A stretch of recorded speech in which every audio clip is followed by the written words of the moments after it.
నేను ఇంతవరకు ఎవరితో చర్చించలేదు బ్రదర్. ఈ 10 మంది ఇప్పుడు చెప్పిన కదా పరిష్కారం అంటే 10 మంది పార్టీ ఫిరాయింపు ఎదుర్కొంటున్నటువంటి ఒక శాసనసభ్యులు ఎవరైతే ఉన్నారో వాళ్ళని కాంగ్రెస్ పార్టీకి దూరంగా పెట్టాలి. వాళ్ళు నిజంగానే కేవలం అభివృద్ధి లక్ష్యంగా గిన వారు ముఖ్యమంత్రి గారితో కలిసి పనిచేయదలుచుకుంటే let them confine only to the extent of డెవలప్మెంటే to work with the chief minister. Congress party అంతర్గత వ్యవహారాల్లో ఎప్పుడైతే జోక్యం చేసుకుంటారో దీన్ని పరిష్కారం లేదు. ఇదంతా ఇవాళ నేను ఏదైతే ముందుకు వచ్చిన తెర ముందుకు వచ్చిన న్యాచురల్లీ ఒకటి గంగాధర్ గారు అభివృద్ధి అని ఒక్కటి సొత్తు కాదయా. నేను కేసీఆర్ గారు ముఖ్యమంత్రి ఉన్నాక ఏది ఇచ్చిందో ఒక్క మాటతో 70 కోట్ల మందులు చేపించాను అంటున్నా.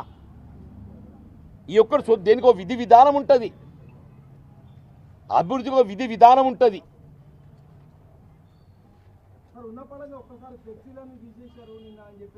లేదే అది ఇవాళ శ్రీరామనవమి వచ్చింది, ఉగాది పండుగ వచ్చింది కాబట్టి పెట్టిండ్రే మిత్రులు. అది కూడా పెట్టుకోవద్దు, దేవుణ్ణి ఆరాధించొద్దు అంటావా? ఉన్న పలంగా ఎందుకంటే మొన్న సంక్రాంతి ఉండే, సంక్రాంతి కంటే ముందే ఏదైతుందో 15 ఆగస్టు ఉండే, 15 ఆగస్టు తీసి ఏదైతుందో సంక్రాంతి పెట్టిండ్రు. సంక్రాంతి ఉంది కాబట్టి సంక్రాంతి తీసి ఉగాది శ్రీరామనవమి పెట్టిండ్రు.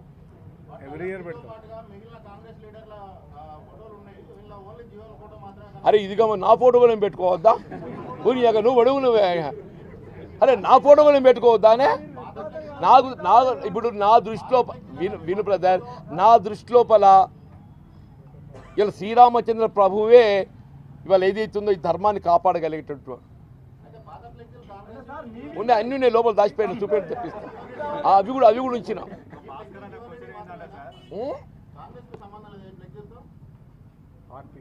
ఏ ఫ్లెక్సీలతో నాకు సంబంధం లేకుండా నా ఇంట్లో ఎట్లా పెడతారా? కాదు బాబు, మీరు నాకు సంబంధం లేకుండా నా ఇంట్లో ఫ్లెక్సీ పెడతారా?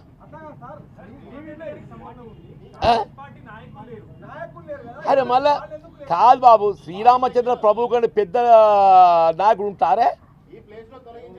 శ్రీరామచంద్ర ప్రభువు కంటే పెద్ద నాయకుడు ఉంటారా? ఎవరిదే?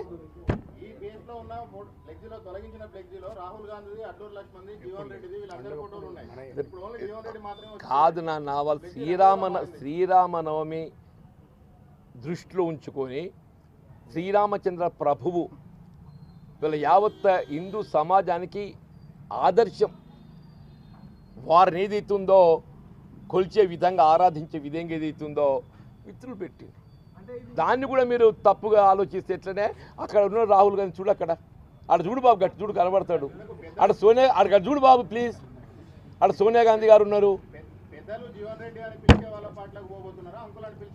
అరే నేను ఇంకే పార్టీ అని చెప్పలేదే. ఇప్పుడు మీరు ఏది పోకుండా సలహా చెప్పండి, చెప్పాను. ఈ సలహాకి ఏమన్నా ఫలితం పట్టుకరా అండి? ఏది అది దిగలేదు. నేనేమంటున్నా, అధిష్టానం ఈ 10 మంది పార్టీ ఫిరాయింపు ఎదుర్కొంటున్న ఒక శాసనసభ్యులను కాంగ్రెస్ పార్టీ అంతర్గత వ్యవహారాల్లో జోక్యం చేసుకోకుండా వాళ్ళు బయట పెట్టండి. నేను ఎందుకు వదులుతాను కాంగ్రెస్ పార్టీ? నేను ఎందుకు వదులుతా?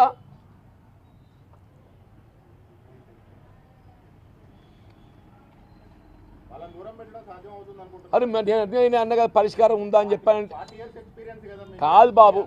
అది మీరే అంటే ఇది మీరే అంటారు. నా దృష్టిలో పరిష్కారం లేదని ముందే చెప్పా. నేను చేయని సంతోషం వేళ చేయాల్సిందే కదా బాబు. ఏకపక్షం ఎట్టుంటుంది బాబు? ఏకపక్షం ఏది ఉండదు. నేను ఏది ఇస్తుందో 84 November my term was expired. 84 November my term was expired. When I joined into Congress party, I was no more an elected representative of any చట్టసభకు ఎంపిక లేను.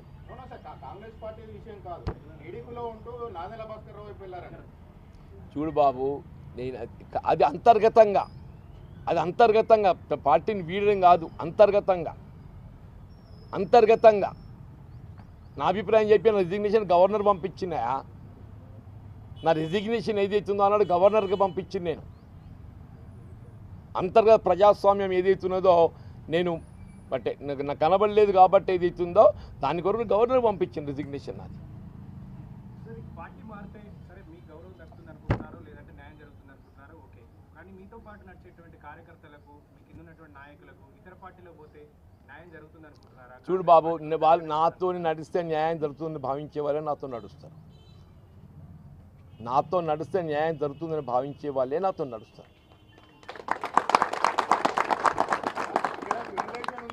మీరు ఇక్కడ హ్యూమిలేషన్ ఉంది, అసంతృప్తి ఉంది, ఉక్కపోత ఉంది మీ ఇంట్లో మీకే అని చెప్పేసి మీరు అంటున్నారు. మీరు ఒక 43 ఇయర్స్ ప్రజా జీవితంలో ఉన్నారు. అంత ఎక్స్పీరియన్స్ ఉన్న పార్టీలు కానీ లీడర్లు కానీ ఇతర పార్టీలలో ఉన్నారు. అక్కడ మీకు మీ రేంజ్ గౌరవం దక్కుతుందని మీరు భావిస్తున్నారు? ఆ మాటకు వస్తే రాష్ట్రంలోనే సీనియర్ నేతల టాప్ 3లో ఉంటారు. అవును బాబు, నేను అందుకే అంటున్నా కదా, నాకు పార్టీ వీడడం అనేది ఏదైతున్నదో నేను కోరుకుంటున్నది కాదు. దయచేసి అది నేను ముందే ఐ వెంట్ ఆన్ రికార్డ్. నేను పార్టీ వీడడం అనేది నేను ఎంత హ్యూమిలియేషన్లో, సఫకేషన్లో ఆ నిర్ణయం తీసుకునే పరిస్థితి ఏర్పడుతుందో అని చెప్పా. నేను ఎవడు కూడా 4 దశాబ్దాల అనుబంధాన్ని వీడాలి అని చెప్పి కోరుకోడు. అటువంటి పరిస్థితి ఏర్పడితే అది బాధాకరమే. ఆ బాధకి ఉపశమనానికి ఏదైతుందో there is no other option. When there is no other option.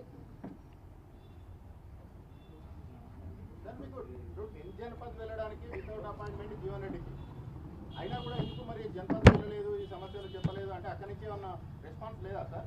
సరే, నువ్వు ఎట్లని కూడా కట్టాను ఆయన. అది నువ్వే చెప్తావు, ఇది నువ్వే చెప్తావు. నీకు తవ్వ తెలుసుగా ఎందుకు పోలేదు అని చెప్పాలని నేనేం చెప్పాలి? అరే, అన్నీ నువ్వే చెప్పినాక నీ ప్రశ్నకు నువ్వే జవాబు చెప్తున్నావు.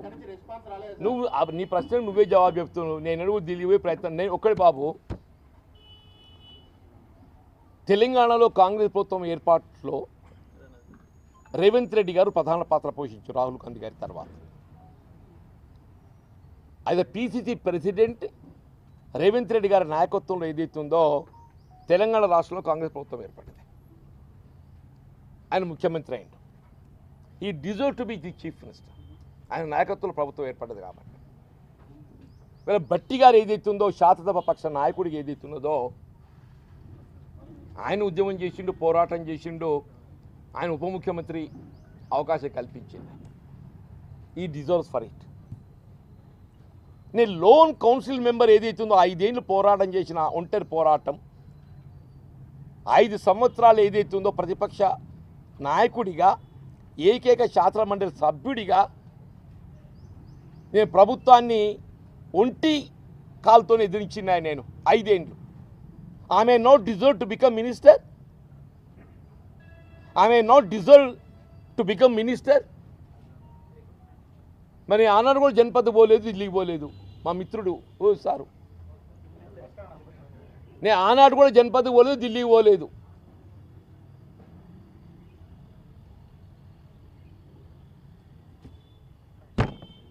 అరే, డెఫినెట్ నాకు బాధ ఉండదు. ఆనే రేవంత్ రెడ్డి గారు ముఖ్యమంత్రి కావాలి తప్పనిసరి నేను కోరుకున్నా అంటున్నాను. భట్టి గారు ఉప ముఖ్యమంత్రి అయిండు, నేను కోరుకున్నా ఆయన ముఖ్యమంత్రి కావాలని. మరి నీ మంత్రి కావాలన్నటువంటి నాకు కోరిక ఉండకూడదా? నాకు అప్పుడు 20 మాసాల కౌన్సిల్ టర్మ్ ఉండే. 5 ఏళ్ళు ఒంటరి పోరాటం చేసి ఒక్కరిని నాకు పార్టీ పేరు చట్టం కూడా అడ్డం లేకుండే. వీళ్ళు ఏ పార్టీ పేరు చట్టం గురించి మనం చర్చిస్తున్నామో, నేను లోన్ మెంబర్ కాబట్టి నాకు పార్టీ పేరు చట్టం కూడా నాకు అడ్డం లేకుండే. అయినా ఏదైతుందో నన్ను పట్టభద్రులు ఏదైతుందో ప్రశ్నించే గొంతుగా శాసన మండలి ఏదైతుందో మా సమస్యలు లేవనెత్తుడు మా పక్షం నిలబడి పోరాటం చేస్తామని చెప్పని నాకు బాధ్యత అప్పగించింది. నా బాధ్యత కర్తవ్యం నెరవేర్చాను. నేను బాధ్యత అనుకుని నెరవేర్చింది నేను. Thank you. కొబ్బరి నీళ్ళు బాబు. నేను ఐఎమ్ సారీ ఏమైనా స్లిప్ అయితే, నాకు మీ మీద ఏమైనా స్లిప్ అయితే అదే రికార్డింగ్ అది ఎట్లా మీరు కూర్చోవద్దా మీ కొబ్బరి నీళ్ళు